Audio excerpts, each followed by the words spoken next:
I'm assuming they do go ahead and take Caleb Williams. What's your best guess with what the Bears are going to do with that first overall pick as we're sitting here on the penultimate Wednesday of February, Kevin? Yeah, I mean, my best guess is it's going to be Caleb Williams. I mean, everything everybody says.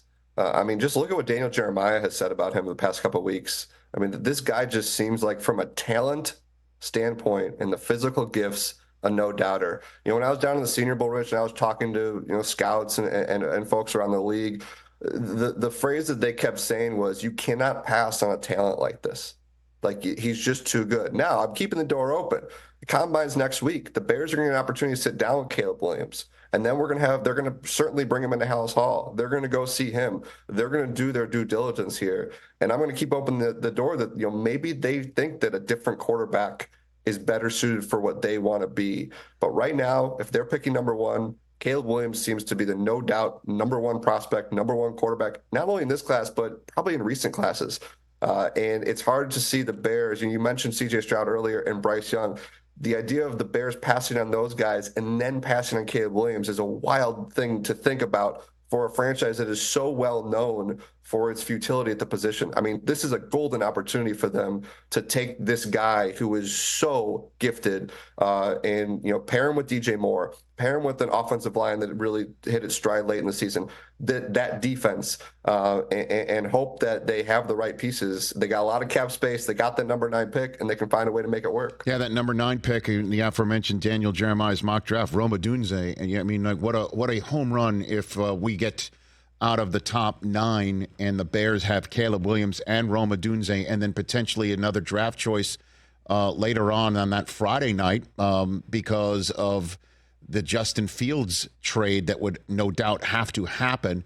So you mentioned earlier, Kevin, that you think that Ryan Poles, the GM, would want to accommodate Justin Fields. Where do you think Justin Fields wants to go? He has to be, as he's unfollowing the Bears, thinking about this sort of thing right now, Yeah, I'm sure he is. I guess when I said that, I do have to, it is a business too. So I think Poles would want to accommodate him as much as he can, but it has to be for a team that wants Justin Fields too. I don't know how many teams it's going to be, Rich. I mean, yes, there are a lot of teams that need a starting quarterback, but this is a very deep quarterback class. You've got the Kirk Cousins and Baker Mayfield situations as well to keep an eye on. I mean, Pittsburgh makes a lot of sense. I know it's a very un-Steelers thing to do, to make a move like that, but you think about the Arthur Smith offense and what that could look like with someone like Justin Fields, and that is a team that's built to win, and it's got a really strong infrastructure there around it. I know the Atlanta Falcons, everybody connects the dots there.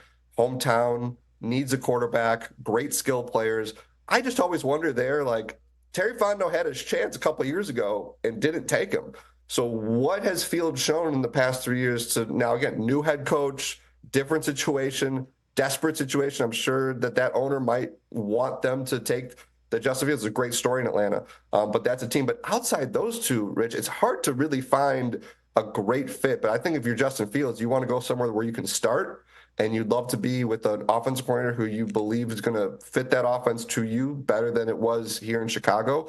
And you look at Arthur Smith, you look at Zach Robinson, those guys make a lot of sense in that category. Yeah, I guess the Raiders are out there as a possibility. The Patriots, if they want to indicate, hey, we're a new look organization, what way to basically say we're going to go get Justin Fields and throw Marvin Harrison on the mix 3rd overall with him because they already have Fields in the fold. But part of the dot connecting for Fields to Atlanta isn't just, the fact that he's from Georgia and he played for a year at Georgia before transferring to The Ohio State, but also for somebody who doesn't want NFL on his timeline, he certainly follows the 3 most important weapons that he might be playing with in Atlanta. Still follows Pitts, Drake London, and Bijan Robinson, and that's part of the dot connecting, sir, right there. I'm building my syllabus right now for my social media class I'll teach, and maybe Medill is watching this right now, Rich. And I'm available. I'm building this class out. The other thing about Atlanta, the GM who chose for Justin Fields a few years ago, Ryan Pace is in that Falcons front office. So again, another thing to consider when you think about Atlanta as a pretty interesting destination spot for Justin Fields. Kevin, thanks for the time, sir. Catch the Rich Eisen Show every single day on the Roku channel, 12 to 3 Eastern, for free.